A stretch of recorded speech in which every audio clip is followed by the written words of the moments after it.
4월 18일이 될까요? 17일이 될까요? 잠깐 확인 좀 해보겠습니다.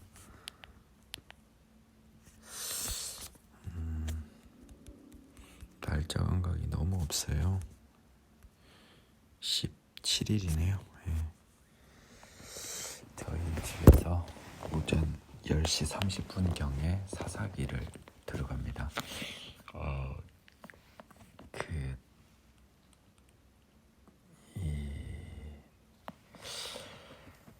여러분, 그 구약에 대해서 참 그 어려운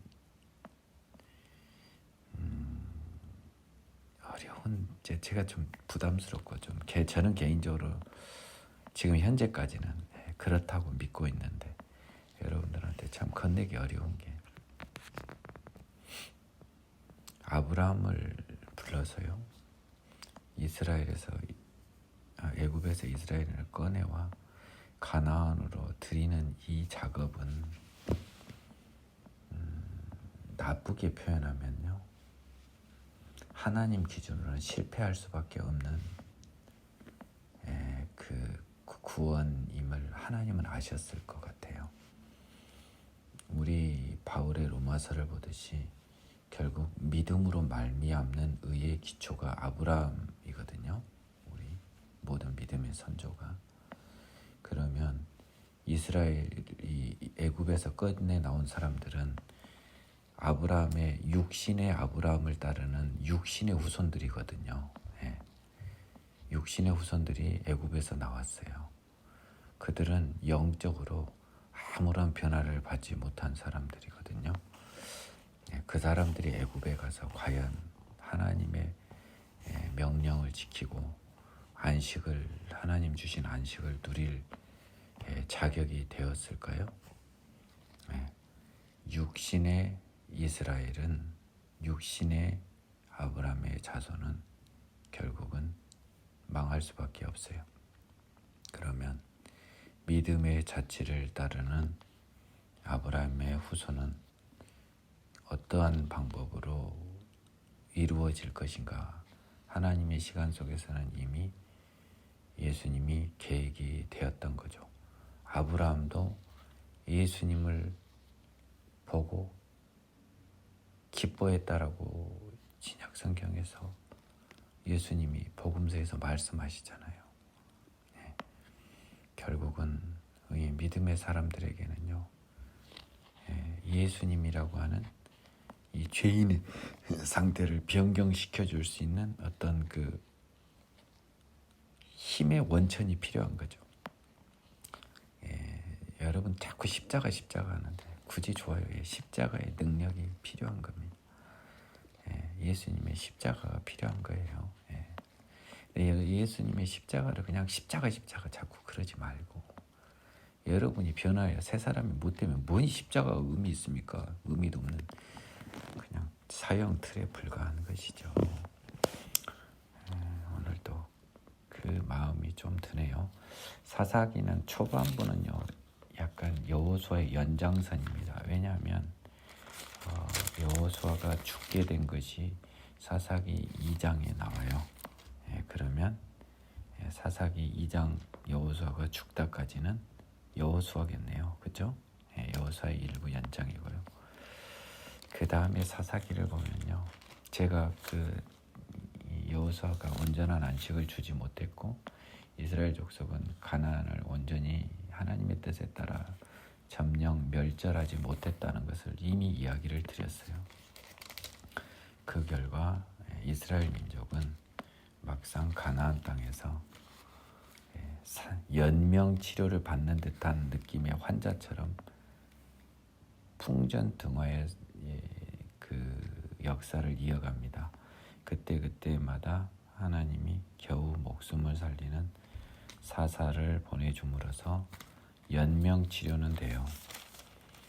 연명 치료에서 결국은 이 하나님이 사사를 통한 이스라엘의 어떤 그 연명 치료의 방식에서 왕을 통한 왕조를 통한 어떻게 보면 좀 원본적인 치료를 이제 시도하려고 했던 것이 이제 그 하나님의 계획에서 다윗이라는 왕을 통한 거예요. 그래서 사사기의 연명 치료를 지나서 다윗으로 넘어가기 위해서 다윗의 그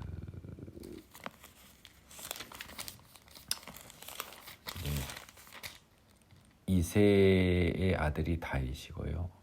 오벳이 다윗의 할아버지죠, 그렇죠? 그러면 보아스는 다윗의 증조 할아버지가 되겠고요. 보아스에게 오벳을 낳게 해준 그 룻이라고 하는 여자는요, 다윗의 증조 할머니가 되겠습니다. 그래서 다윗의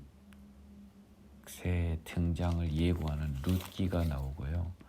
하나님의 시간은 얼마나 천천히, 그리고 우리가 기다리기 지칠 정도로 흐르는 게 다윗이라고 하는 이스라엘의 하나님이 원하는 왕이 등장하기까지 그 사사의 시대, 그리고 사무엘이라고 하는 약간 제사장과 그 왕, 그러니까 종교와 정치가 분리되지 않는 그런 시대를 일부 허용하다 막상 다윗으로 가지 않고 하나님의 도구인 사울이 쓰이고 다윗으로 가요. 이 시간의 흐름이 이렇습니다. 그러니까 하나님의 일하심은 굉장히 더뎌요. 우리가 봤을 때는 굉장히 더디십니다. 그래서 이 사사기에서 다윗 왕조까지 이어지는 것이 이제 출애굽의 버금가는 이 실패한 이스라엘 민족의 가나안 입성을 다시 재생시키려는 노력이 다윗 왕을 통해 한 번 이루어지고요. 그 다음에는 영원히 이루어지지 못합니다. 예수님이 오는 거죠. 인간의 힘에서는 이루어지지 못해요. 이런 연속선상에서 오늘 사사기 첫 번째 강의를 시작합니다. 여호수아가 죽은 후에 이스라엘 자손이 여호와께 여쭈어 이르되, 먼저 여호수아가 죽은 후에다고 했다가 봐보세요. 그 다음에 2장 6절에서 여호수아가 죽다가 다시 나와요. 그러니까 2장은 뭐예요? 1장보다 거꾸로 가는 거예요. 그러니까 이 제발 성경에 이 장절의 편제에 따른 시간 선우를 무조건 앞에 장이 뒤에 장보다 빠르다고 하는 건 이건 굉장히 어리석어요. 그럼 눈치 없는 사람, 정신 없는 사람입니다. 장절에 따라 시간 선우가 다시 백으로 되는 회상으로 돌아가는 게 굉장히 많아요. 신구약 통틀어서 그렇습니다. 조심하세요. 여호수아가 죽은 후에 이스라엘 자손이 여호와께 여쭈어 이르되, 우리 가운데 누가 먼저 올라가서 가나안 족속과 싸우리이까? 연한 여호수아가 죽은 다음에도 가나안 족속 다 정복 못했단 소리 친 거죠. 여호와께서 이르시되, 유다가 올라갈지니라. 보라, 내가 이 땅을 그의 손에 넘겨주었노라 하니라. 유다가 그의 형제 시므온에게 이르되, 내가 제비 뽑아 얻은 땅에 나와 함께 올라가서 가나안 족속과 싸우자. 그러면 나도 내 제비 뽑아 얻은 땅에 함께 가리라 하니, 이제 시므온이 그와 함께 가니라. 이미 제비 뽑아서 시므온은 유다 땅에서 주기로 한 거죠. 그렇죠? 그래서 둘이 한 편이 됐습니다. 유다가 올라가매 여호와께서 가나안 족속과 브리스 족속을 그들의 손에 넘겨주시니, 그들이 베색에서 10,000명을 죽이고 여호와께서 도와주셨다는 거죠. 베색에서 아도니 베색을 만나 그와 싸워서 가나안 족속과 브리스 족속을 죽이니, 아도니 베색이 도망하는지라 그를 쫓아가 잡아 그의 엄지손가락과 엄지발가락을 자르매, 아도니 베색이 이르되, 옛적에 70명의 왕들의 그들의 엄지손가락과 엄지발가락을 잘리고 내 상 아래서 먹을 것을 줍더니 하나님이 내가 행한 대로 내게 갚으심이로다 하니라. 우리가 그를 끌고 예루살렘에 이르렀더니 그가 거기서 죽었더라. 그래서 가나안 족속이었던 것 같아요. 아도니 베색이라고 하는 사람이요.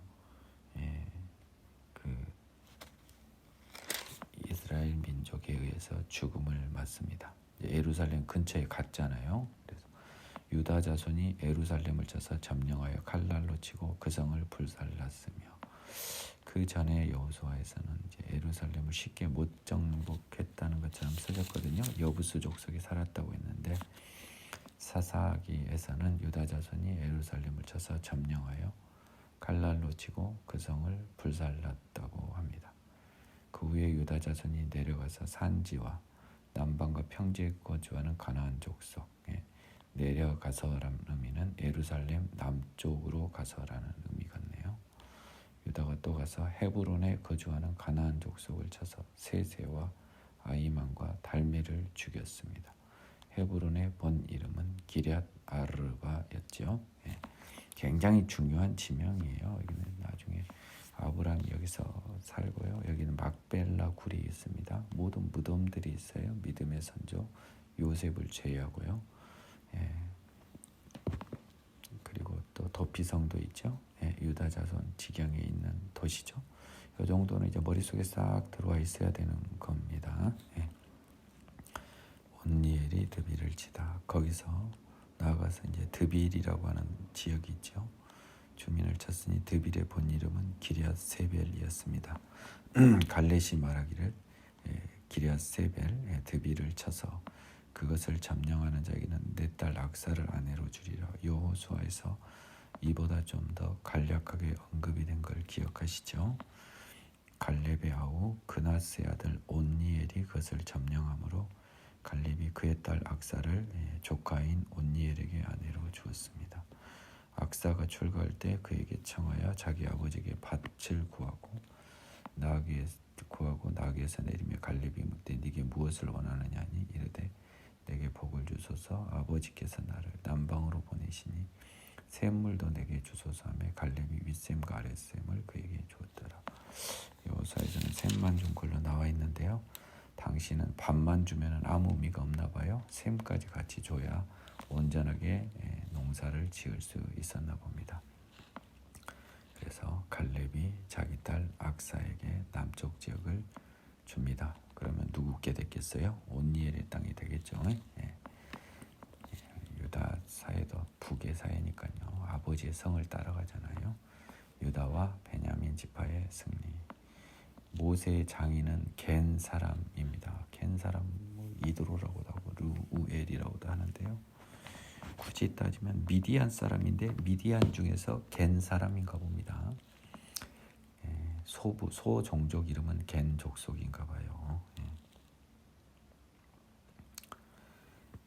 그 자손이 유다 자손과 함께 종려나무 성읍에 올라가서 아랏 남방의 유다 황무지에 이르러 그 백성 중에 거주합니다. 그 종려나무 성읍이라고 하는 것은 보통 여리고를 말하는데요. 아무튼 거기에 가서 유다 자손과 함께 가서 아랏 남쪽 황무지에 이르러 그 백성 중에 거주했다. 그러면 남쪽인데 올라가서 아랏 남방. 그러니까 유다 기준으로는 좀 유다 지경 중에는 북방이겠어요. 그렇죠? 올라갔으니까. 아랏이라는 작은 도시의 남쪽에서 거주를 했습니다. 유다가 그의 형제 시므온과 함께 가서 스밧에 거주하는 가나안 족속을 쳐서 그곳을 진멸함으로 그 성읍 이름을 호르 말하고 했습니다. 유다가 또 가사 및 그 지역과 아스글론 및 그 지역과 에그로 및 그 지역을 점령을 했다. 근데 이건 나중에 사무엘서나 보면 이게 다 블레셋 땅이 돼버리거든요. 온전한 정복이 아닌 거예요. 여호와께서 유다와 함께 계셨으므로 그가 산지 주민을 쫓아내었으나 골짜기의 주민들은 철병거가 있으므로 그들을 쫓아내지 못하였습니다. 그들이 모세가 명한 대로 헤브론을 갈렙에게 주었죠. 이거는 갈렙에게 주기로 약속이 됐습니다. 그가 거기서 아낙의 세 아들 거인 족속을 쫓아냈습니다. 여호수아에서 확인했죠. 베냐민 자손은 예루살렘에 거주하는 여부수 족속을 쫓아내지 못하였으므로 여부스 족속이 베냐민 자손과 함께 오늘까지 예루살렘에 거주하니라. 그러면 여기 8절하고 배치가 되잖아요. 그러니까 성읍을 예루살렘을 불살랐다고는 돼 있지만 예루살렘은 여러분도 아시다시피 베냐민 족속. 근데 유다와 베냐민은 나중에 보면 굉장히 그 화평 관계가 강합니다. 북이스라엘이 다 분리됐을 때 베냐민은 그 유다 편에 있었던 것 같거든요.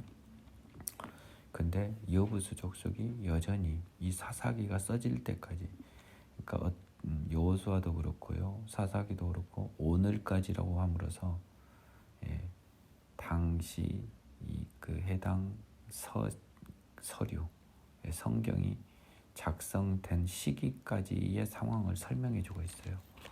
이때는 베냐민 족속이 여부스 족속을 진멸하지 못했다는 거잖아요. 에브라임과 므낫세 지파가 벳엘을 치다. 요셉 가문도 벳엘을 치러 올라가니 그러니까 지금 계속 지금 정복 전쟁이 여호수아에 나와야 될 장면들이 지금 사사기에 지금 들어가 있다는 거예요. 벳엘을 치러 올라가니 여호와께서 그와 함께 하시니라. 요셉 가문이 벳엘을 정탐하게 하였는데 그 성읍의 본 이름은 루스라. 정탐꾼들이 그 성읍에서 한 사람이 나오는 것을 보고 그에게 이르되 청하노니 이 성읍의 입구를 우리에게 보이라. 그리하면 우리가 네게 선대하리라 하매 그 사람이 성읍의 입구를 가리킨지라. 이에 그들이 칼날로 그 성읍을 쳤으되 오직 그 사람과 그의 가족을 놓아 보내매 그 사람이 헷 사람들의 땅에 가서 성읍을 건축하고 그것의 이름을 루스라 하였더니 오늘까지 그곳에 이름이 되니라. 해서 루스라는 성의 이름의 유래를 또 살짝 언급하고 있네요. 벳엘입니다. 쫓아내지 못한 가나안 족속.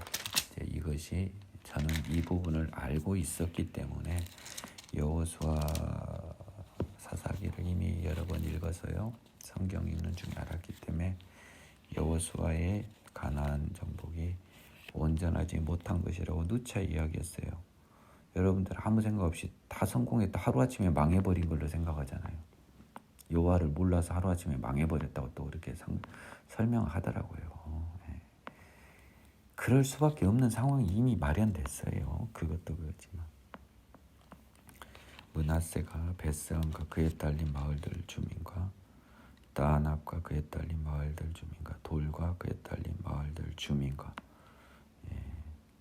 이블람과 그에 딸린 마을들 주민과 머기또와 그에 딸린 마을들 주민들을 쫓아내지 못하며 가나안 족속이 결심하고 그 땅에 거주하였더니 이스라엘이 강성한 후에야 가나안 족속에게 노역을 시키고 다 쫓아내지 아니하였더라. 결국 다 쫓아내지 못했습니다. 여기에 므낫세는 서쪽 므낫세를 의미합니다. 정황상 동쪽 므낫세는 바산 쪽을 쉽게 차지를 했어요. 모세가 잡아준 거잖아요. 자, 그러면 여기서 제가 또 갑자기 또 하나 생각나네요. 동쪽 두 지파 반은요, 해당 지역을 진멸하고 다 차지했어요. 누가 했어요? 모세가 했죠. 모세는 완전하게 잘했죠. 자, 서쪽 9지파 반은요, 이렇게 얼렁뚱땅이에요. 누가 했죠? 여호수아가 했죠. 모세와 여호수아의 차이를 비교해 보라고.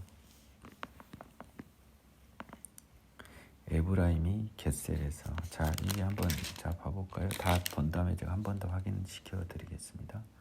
에브라임이 겟셀에 거주하는 가나안 족속을 쫓아내지 못하며 가나안 족속이 겟셀에서 또 거주합니다. 스불론은 기드론 주민과 나할롤 주민을 쫓아내지 못합니다. 그래서 거주하면서 노역을 시켰습니다. 아셀이 악구 주민과 시돈 주민과 알락과 악식과 헬바와 아비과 르홉 주민을 쫓아내지 못했고요. 아셀 족속이 그 땅의 주민 가나안 족속 가운데 거주했으니는 그들을 쫓아내지 못함이었습니다. 이 스불론이나 가령 그 므낫세 같은 경우요, 노역을 시켰다고 한 거 보면은요, 이 느낌에는 쫓아낼 수 있는데 안 쫓아낸 측면이 커요. 노역을 시켰다고 하면 이미 이겼다는 거거든요. 저는 그렇게 좀 믿고 싶네요. 써먹으려고 안 쫓아내서 벌써 명령을 거역한 거예요. 납달리는 벳세메스 주민과 벳아낫 주민을 쫓아내지 못하고 그 땅 주민이 가나안 족속 가운데 거주하였으니 벳세메스와 벳아낫 주민들이 그들에게 노역을 하였습니다. 마찬가지예요. 써먹은다고요. 지금 자꾸 진멸하지 않고. 아모리 족속이 단 자손을 산지로 몰아내고 골짜기의 내려오기를 용납하지 아니하였으며, 거꾸로 단 자손은요 유일하게 아모리 족속한테 당하고 있어요. 지금 산에서 못 내려와요. 결심하고 헤레스 산과 아얄론과 사알빔에 거주하였더니 요셉의 가문의 힘이 강성함에 아모리 족속이 마침내는 노역을 하였으며, 아모리 족속의 경계는 아흐라빔 비탈바위 위쪽이었더라라고. 결국 단 자손이 그나마 저기한 건 므낫세와 에브라임 가문 덕택이었다라고 써져 있어요. 자, 여기서 쫓아내지 못한 독이 다 동쪽에는 있어요, 없어요? 없지요? 다 서쪽에만 있죠. 확인해 보시라는 거예요. 제가 지금까지 여호수아에서 약간 건방지게 단정적으로 했던 말들이 여러분들 중에 성경 지식이 약한 사람들한테는 불편하거나 이상하게 들렸을지 모르지만, 사사기의 지식을 갖고 있는 분들과 성경에 대한 통합적인 지식이 있는 분들은 저와 같은 생각을 하고 계셨겠죠. 여호와 사자가 2장 길갈에서부터 복임으로 올라와 말하되라고 합니다. 길갈에서 복임. 길갈이 그 한때 이 이스라엘 민족이 주둔했던 지역이잖아요. 최초 복임이라고 하는 도시는요 아주 작은 도시입니다. 길갈과 베델 사이에 존재하니까 길갈 바로 옆인 거예요.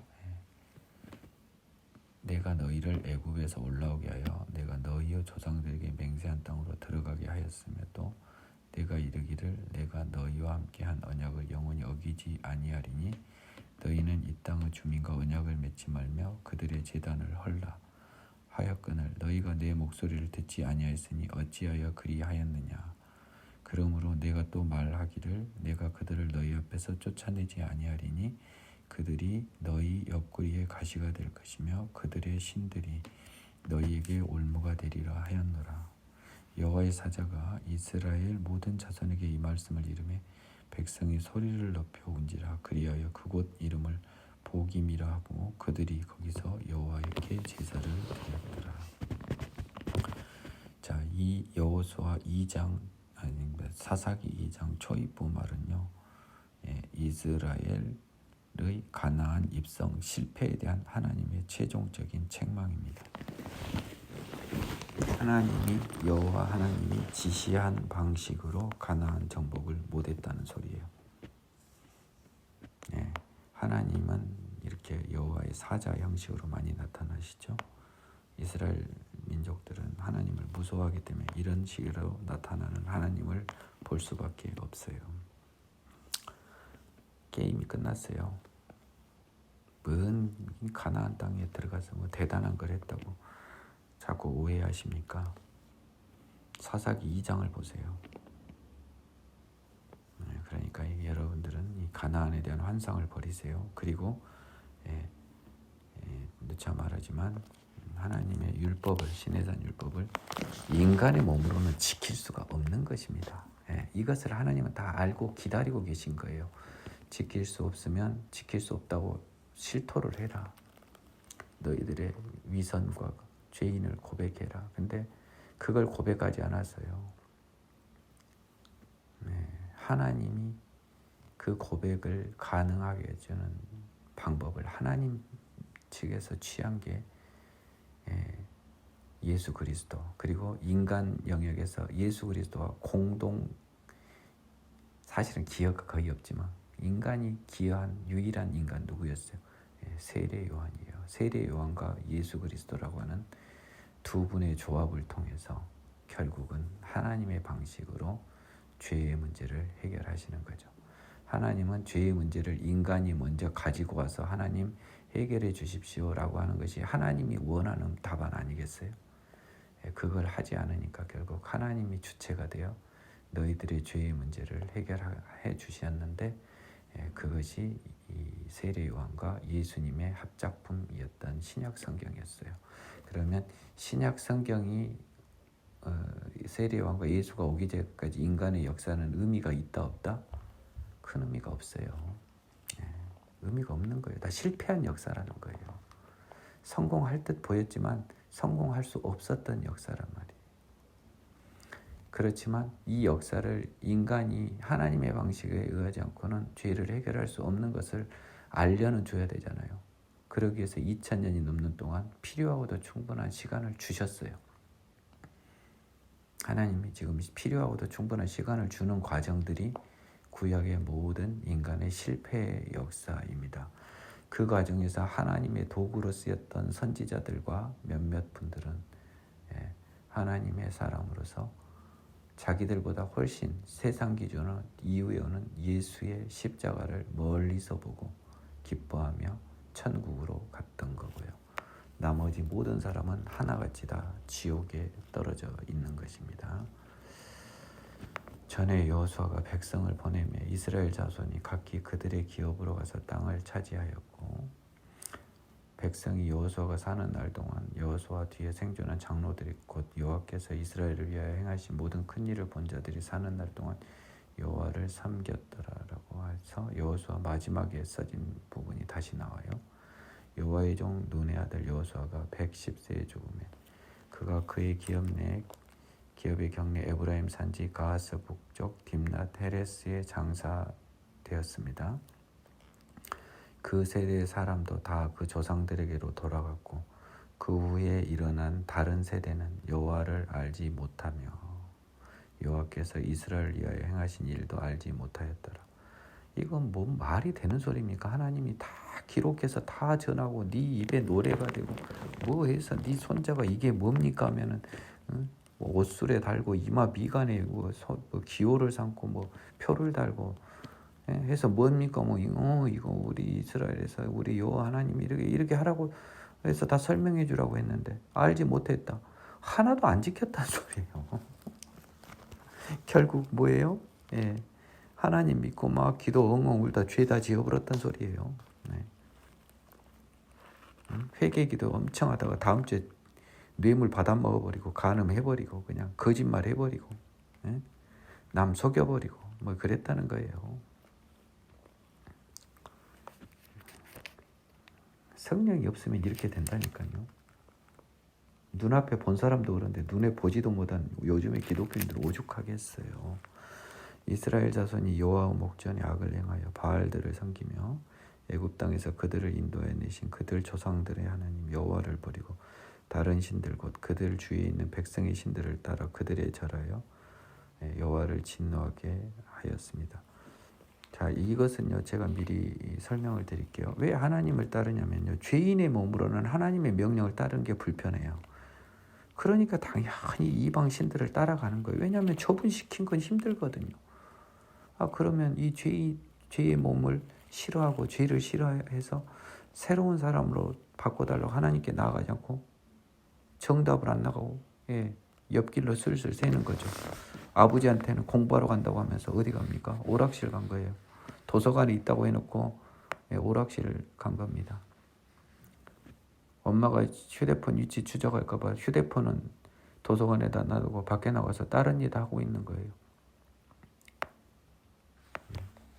뭔 느낌인지 싹 오죠. 그러니까 공부가 싫어하는 사람은, 오락실 가고 싶은 사람은 어떻게 해야 돼요?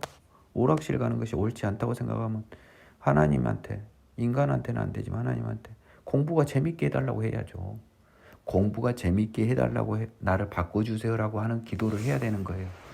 근데 공부는 재미없는 건데 재미있는 척하면서 도서관에다 가방만 넣고 오락실 가요? 지옥행입니다. 이제 여러분들이 왠지 제가 한 말이 이해가 좀 쉽게 올걸요? 이제쯤이면 여러분들이 슬슬 이제 저를 따라오든지 제 채널을 나가든지 둘 중에 하나가 될 것 같아요. 곧 그들이 여호와를 버리고 바알과 아스다롯을 섬겼으므로 여호와께서 이스라엘에게 진노하사 노력하는 자의 손에 넘겨주사 그들이 강하게 노력을 당하게 하시며 또 주위에 있는 모든 대적의 손에 팔아 넘기심에 그들이 다시는 대적을 당하지 못하였습니다. 승리했다 패배로 넘어간 시간이 겁나 짧아요. 그들이 어디로 가든지 여호와의 손이 그들에게 재앙을 내리시니 곧 여호와께서 말씀하신 것과 같고 여호와께서 그들에게 맹세하신 것과 같아 그들의 괴로움이 심하였더라. 뭐 레위, 신명기 다 말씀 안 들으면 어떻게 된다고 다 이야기했잖아요. 혼난다고 이야기했잖아요. 예.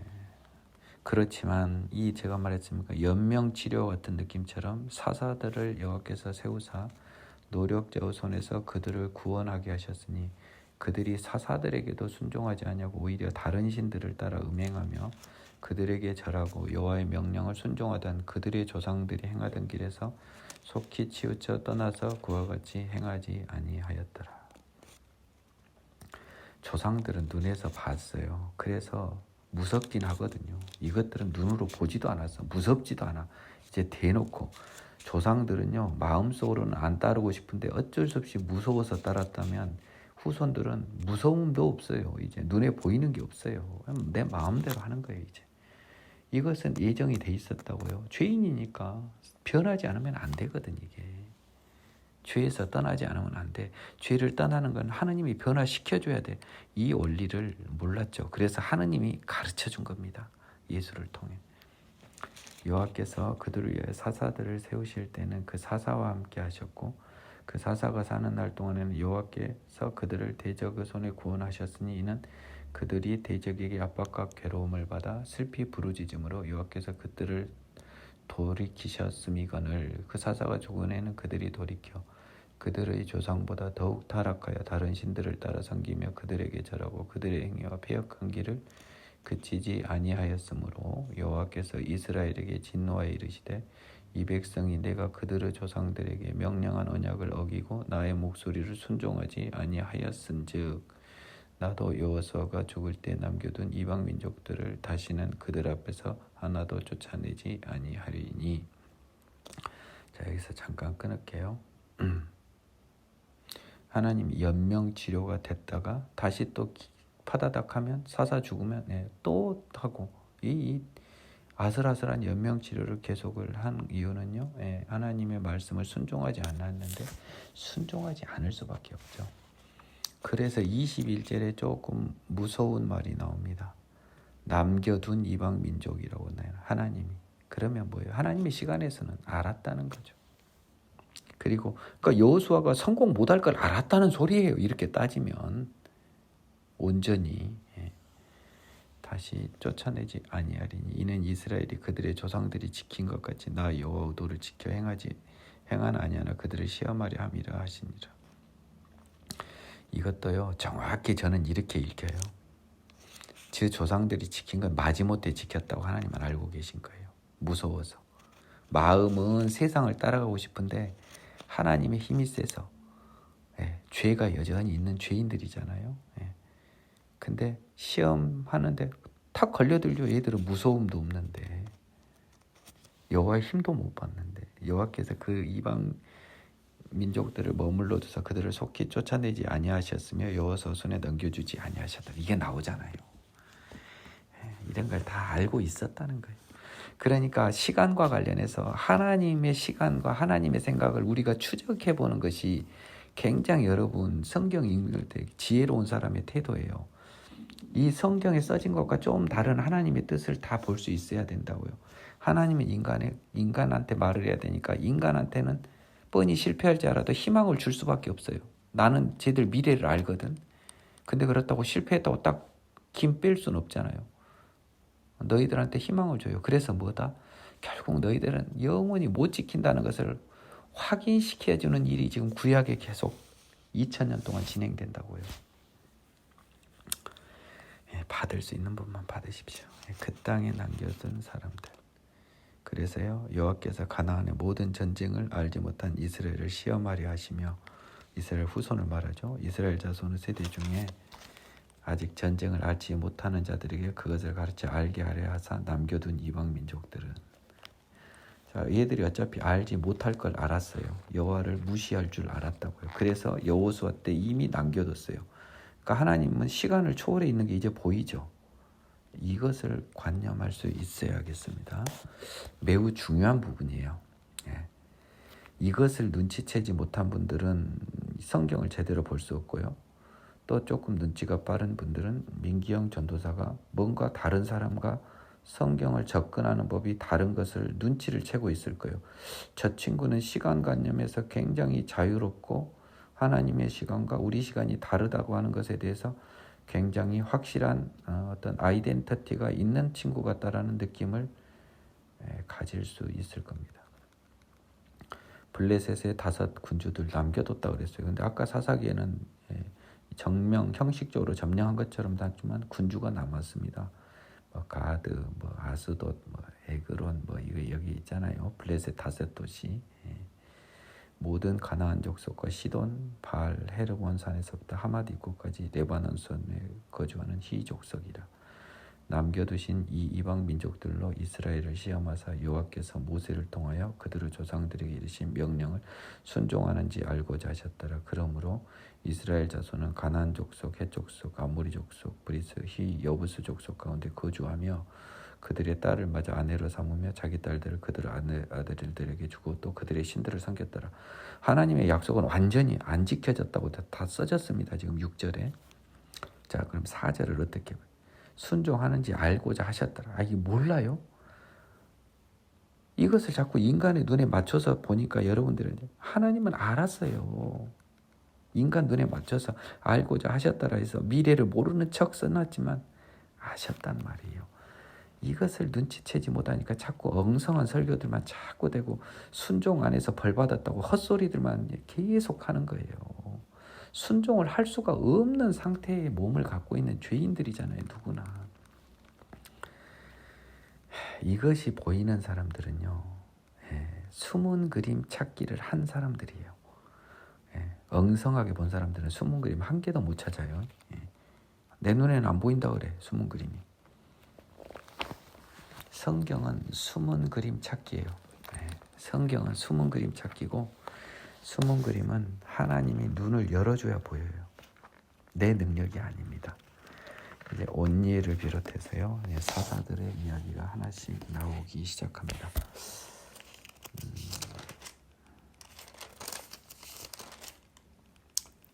오늘은 4장까지만 하겠습니다. 이스라엘 자손이 여호와의 목전에 악을 행하여 자기들의 하나님 여호와를 잊어버리고 바알들과 아세라들을 섬깁니다.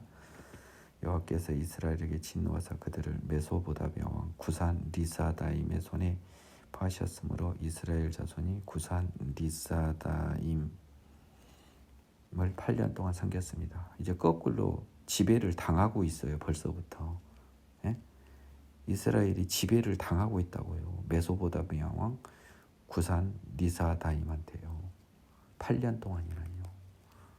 그러니까 이스라엘 자손이 여호와께 부르짖으며 여호와께서 또 엉엉 오니까 이스라엘 자손을 위하여 또 연명치료 들어갑니다. 구원자를 세워 그들을 구원하게 했으니 그는 곧 갈렙의 아우 그나스의 아들 온니엘입니다.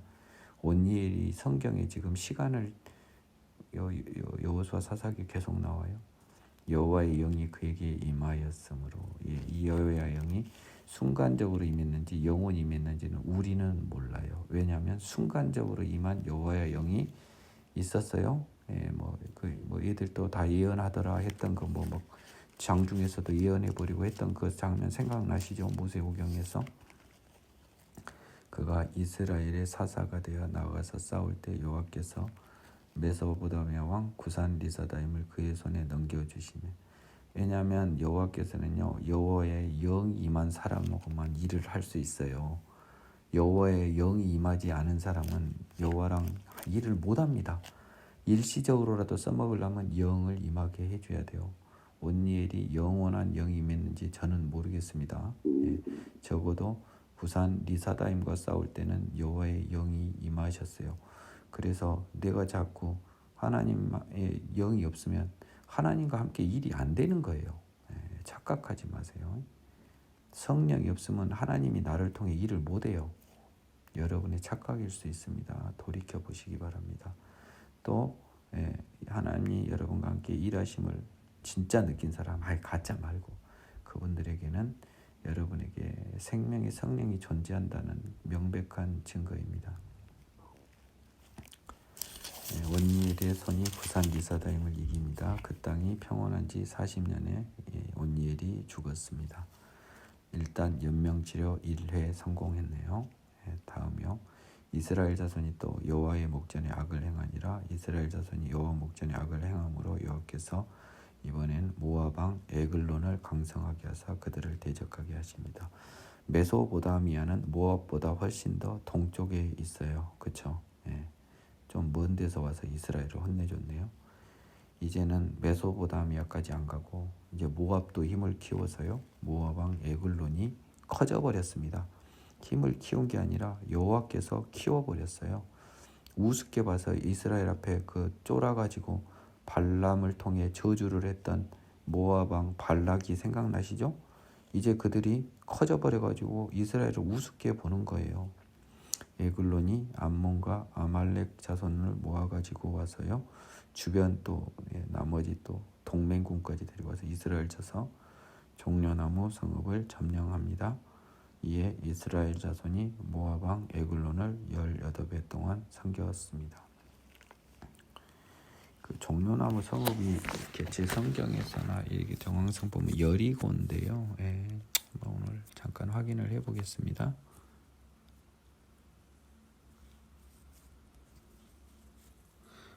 이게 좀 이렇게 좋은 세상을 살고 있어요.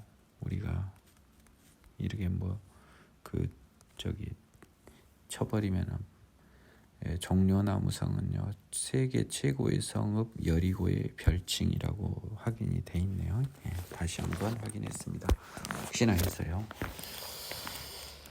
그래서 여리고를 점령을 했나 봅니다. 이스라엘 자손이 또 엉엉 우니까요. 그들을 위하여 한 구원자를 세우셨으니 그는 여러분 온니엘은 어느 족속이에요? 칼렙의 아들이니까 유다 족속이잖아요. 좀 이런 거죠. 이제 아신다고 믿습니다. 이제 근데 유다 족속만 쓴 게 아니라요. 이번엔 베냐민 사람 게라의 아들 왼손잡이 에훗을 씁니다. 이스라엘 자손이 그를 통해 모압 왕 에글론에게 공물을 바칠 때 에훗이 길이가 한 규빗 되는 좌우의 날선 칼을 만들고 그의 오른쪽 허벅지 옷 속에 차고 공물을 모압 왕 에글론에게 바쳤는데 에글론은 매우 비둔한 자였습니다. 뚱뚱했나 봐요. 에훗이 공물 바치기를 마친 후에 공물을 메고 온 자들을 보내고 자기는 길갈 근처 돌 뜨는 곳에서부터 돌아와서 길갈 근처니까 뭐예요? 그러면 에훗은 요단강 근처입니다. 길갈 근처 돌 뜨는 곳에서 돌아와서요. 왕이야 내가 은밀한 일을 왕에게 아뢰려 하나이다. 아니 왕이 명령하여 조용히 하라 하며 모셔 선 자들이 다 물러선지라. 은밀한 일을 왕에게 아뢰려 한다. 뭔 말이겠어요? 뭐 돈 준다는 소리 아니겠어요? 나는 그렇게 봅니다. 이 사람이 뭐 어떤 하나님의 은밀한 계획을 알다 해서 가라한 건 아닌 것 같고요. 뭐 좀 돈 준다는 느낌이 왠지 저는 강합니다.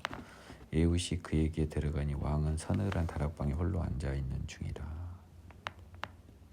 에훗이 이르되 내가 하나님의 명령을 받들어 왕에게 아뢰릴 일이 있나이다 하며 왕이 그의 좌석에서 일어나니.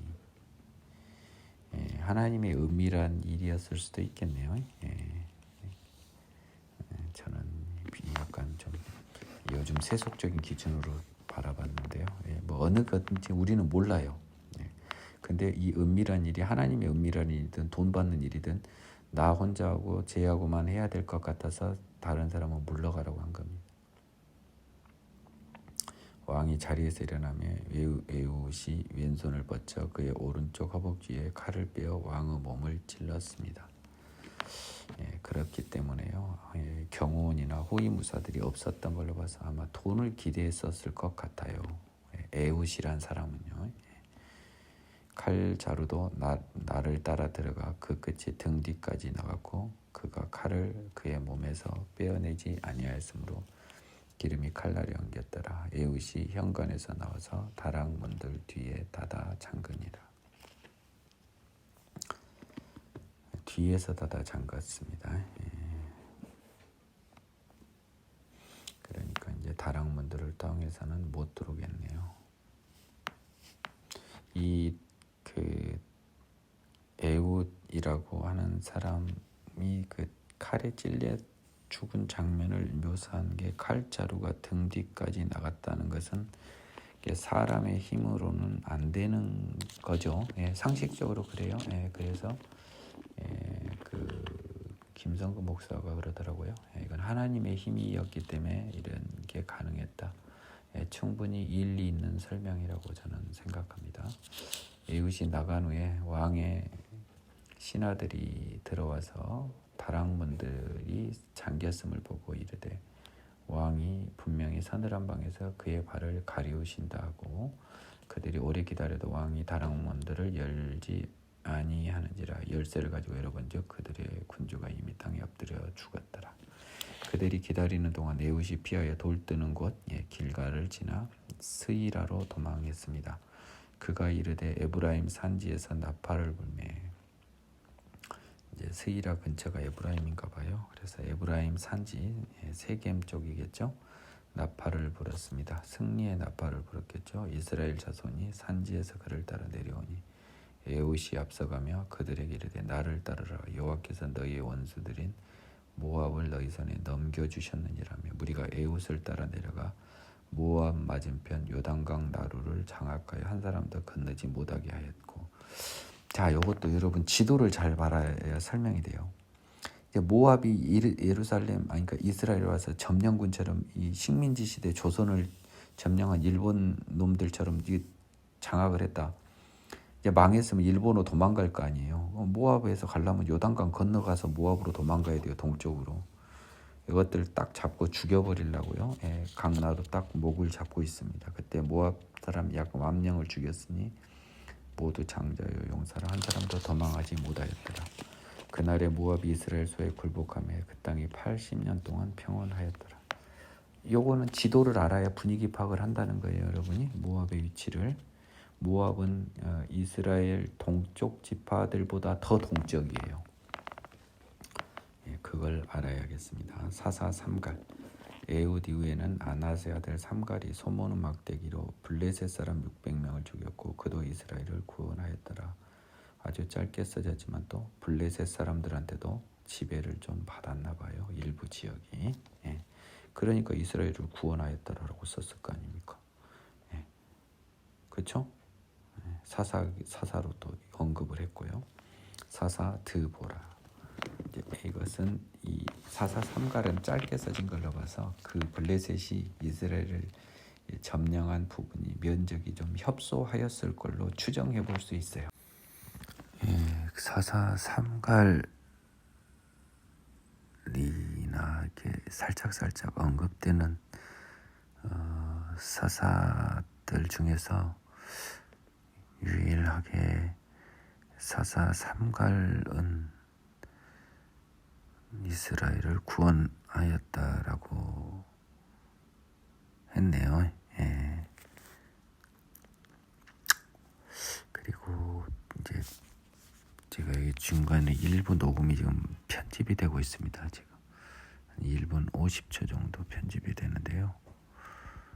아침에 일찍 일어나서 뭐 이래저래 해서 어제 녹음한 걸 들으니까 좀 불필요한 진술이 한 1분 40초 정도 들어가 있어요. 그래서 그 부분을 이렇게 대치를 해야 되는 상황이기 때문에요. 아직도 한 40초 정도 이야기를 해야 됩니다.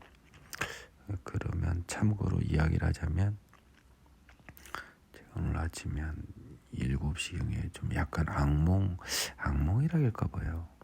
좀 이상한 꿈을 꿔서 깼는데 그 꿈이 뭐냐면 제가 돈 문제 때문에 뭐 예를 들면 꿈에 와이프가 사기를 당했는데 돈 문제 때문에 막 화를 내는 죄를 봤어요. 야, 저는 꿈속에서 죄를 지는 것 같은 그런 느낌 보면 되게 싫어요. 참 싫어요. 이스라엘 자손이 또 여호와 목전에 악을 행하며 여호와께서 하솔에서 통치하는 가나안 왕 야빈의 손에 그들을 파셨으니 이제 이 하솔은 어디죠? 이스라엘 북쪽이었어요. 여호수아 공부할 때 그 하솔에서 북방 연합군이 그 대적을 하죠. 하솔이란 지명이 남쪽에 돼 있지만 왠지 이거는 느낌상 북방의 하솔입니다. 가나안 왕 야빈의, 그러니까 가나안 왕이 이제 하나님이 정복하라고 했던 가나안 왕한테 이제 당해요. 이게 좀 진짜 설상가상입니다. 그렇잖아요. 한번 보세요. 저 멀었던 메소포타미아에서 모압, 이제 가나안까지 와버렸네요. 참 이게 나라가 엉망진창이 돼버립니다. 그의 군대 장관은 하롯의 탁고임에 거주하는 시스라였습니다. 왕은 야빈, 그 군대 오른팔은 시스라였던 거죠. 야빈은 철병거 900대가 있어서요. 20년 동안 이스라엘 자손을 학대했습니다. 정복에서 멸절시켜야 되는데 걔들한테 정복되고 코미디 중에 코미디가 벌어지고 있습니다. 지금 가나안 땅에서요. 그러니 젖과 꿀이 흐르는 가나안 땅이 변화가 되지 않겠습니까? 하나님의 시간에서 젖과 꿀이 흐르는 땅으로 놔둘 수 있겠어요? 그래서 지금의 이스라엘로 변했을 거라는 거예요. 비옥한 땅이 척박한 땅으로 변했을 거라는 겁니다. 그때 라피도 대안의 여선지자 드보라가 이스라엘의 사사가 되었는데 그는 에브라임 산지 라마와 베델 사이 드보라의 종려나무 아래에 거주하였고, 라마와 베델 사이요, 에브라임 즉 이스라엘 자손은 그에게 나가 재판을 받았습니다. 그러면 그 종족들이 그 지방 재판이 있었죠. 그러니까 재판관이었던 것 같습니다. 이 선지자 드보라가요. 드보라가 사람을 보내 아비노함의 아들 바락을 납달리 게데스에서 불러다가, 이 바락이란 사람은 납달리 사람입니다. 게데스는 도피성 있는 곳이었죠. 그에게 이르되 이스라엘의 하나님 여호와께서 이같이 명령하지 아니하셨느냐? 너는 납달리 자손과 스불론 자손 10,000명을 거느리고 다볼산으로 가라. 내가 야빈의 군대 장관 시스라와 그의 병거들과 그의 무기를 기손강으로 이끌어 네게 이르게 하고 그를 네 손에 넘겨주리라 하셨습니다. 바락이 그에게 이르되 만일 당신이 나와 함께 가면 내가 가려니와 만일 당신이 나와 함께 가지 아니하면 나도 가지 아니하겠노라 하니 이르되 내가 반드시 너와 함께 가리라. 그러나 네가 이번에 가는 길에서는 영광을 얻지 못하리니 이는 여호와께서 시스라를 여인의 손에 파실 것임이라고 드보라가 일어나 바락과 함께 게데스로 갔습니다. 이 바락의 이 8절의 말과요 9절 사이에 묘한 흐름이 있어요. 그대로 순응했으면 바락이 영광을 얻었을 거예요. 근데 바락이 드보라가 가지 않으면 가지 않겠다는 추접한 승낙을 한 결과 승리의 영광을 세상에 여인한테 넘겨버린 꼴이 돼버려요. 이것도 굉장히 시사하는 바가 큽니다. 바락이 스불론과 납달리를 게데스로 부르니 10,000명이 그를 따라 올라가고 드보라도 그와 함께 올라갑니다. 모세의 장인 호밥의 자손 중에서 족속은 그 겐 족속이었죠. 근데 이드로, 루엘, 심지어 이제 호밥까지 나왔습니다. 참 이름이 왜 이렇게 다른지요? 겐 사람 헤벨이 자기 족속을 떠나 게데스에 가까운 사하나님 상수리 나무 곁에 이르러 장막을 쳤습니다. 더 올라갔네요. 그렇죠? 아까 모세 장인이 종려나무 성읍 근처로 갔다 이제 게데스 근처면 더 북쪽으로 갔어요. 이 겐 족속이. 이것도 눈치를 채라고요. 아비노함의 아들 바달이 디볼산에 오르는 것을 사람들이 시스라에게 알림해 시스라가 모든 병거고 철병거 900대와 자기 함께 있는 모든 백성을 하롯의 탁고임에서부터 기손강으로 모읍니다. 드보라가 바락에 이르되 일어나라. 이는 여호와께서 시스라를 손에 넘겨주신 날이라. 기손강으로 딱 왔잖아요. 딱 덫에 걸려든 거죠. 여호와께서 너에 앞서 나가지 아니하시냐 하는지라. 이에 바락이 10,000명을 거느리고 다볼입니다. 다볼산에 내려가니 여호와께서 바락 앞에서 시스라와 그의 모든 병과 그의 온 군대를 칼날로 혼란에 빠지게 하시매 시스라가 병거에서 내려 걸어서 도망했습니다. 여호와가 다 전쟁을 한 거잖아요. 바락이 그의 병거들과 군대를 추격하여 하롯의 학고임에 이르니 시스라의 온 군대가 다 칼에 엎드려졌고 한 사람도 남은 자가 없었습니다. 시스라가 걸어서 도망하여 시스라는 이제 장관인데 생명을 잃지 않고 도망하여 겐 사람 헤벨의 아내, 자 지금 모세 장인 족속이죠. 야엘의 장막에 이르렀습니다. 이는 하솔 왕 야빈과 겐 사람 헤벨 집 사이에는 화병이 있었나 봐요. 야빈하고 헤벨하고는 원래 친분이 있었어요.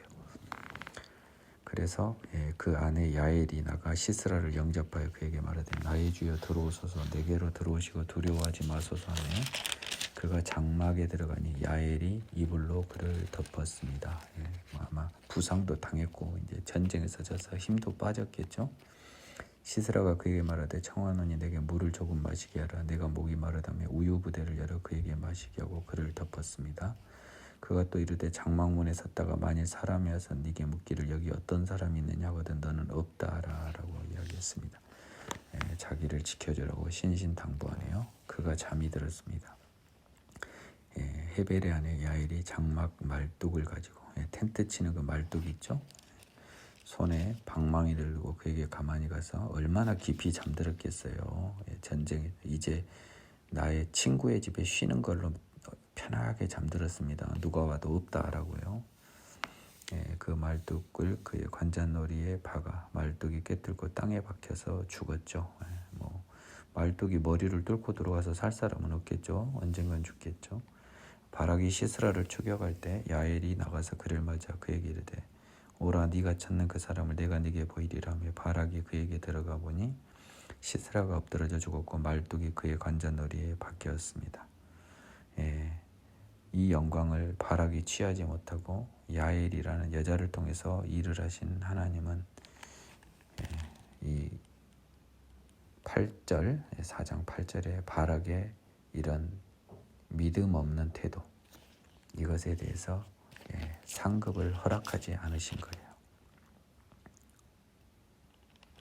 이와 같이 이날에 하나님이 가나안 왕 야빈을 이스라엘 자손에게 굴복하게 하신지라 이스라엘 자손의 손이 가나안 왕 야빈을 점점 더 눌러서요 마침내 가나안 왕 야빈을 진멸하였습니다. 참 가관이죠. 이제 가나안 왕한테도 져버렸어요, 여러분. 할 말 다 한 거 아닙니까? 자기들이 정복해야 되는데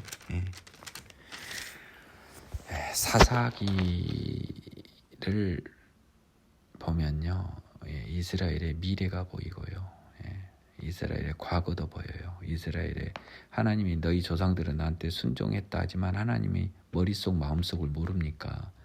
온전히 순종했어요? 무서워서 어쩔 수 없이 순종했지. 따라서 그 무서움을 모르는 너희 후손들은 나를 떠날 걸 그 온전한 하나님이 몰라요? 다 아시죠? 성경을 좀 입체적으로 볼 수 있는 시야를 가지고 보세요. 그렇게 보아야만 예수의 필요성이 인정되고 예수님을 이해할 수 있게 됩니다. 그리고 예수님을 위한 구속사역이 왜 필요한지가 그래야 설명이 돼요.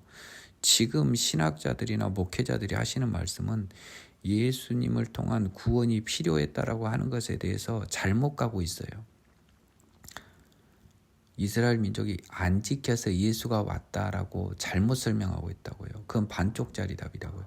이스라엘 민족뿐만 아니라 이방 민족 모두가 죄인이라서 하나님과 가까워질 수 없고 하나님의 명령을 지킬 수 없기에 예수를 통해서 사람을 변화시키는 것으로 복음이 온 거예요.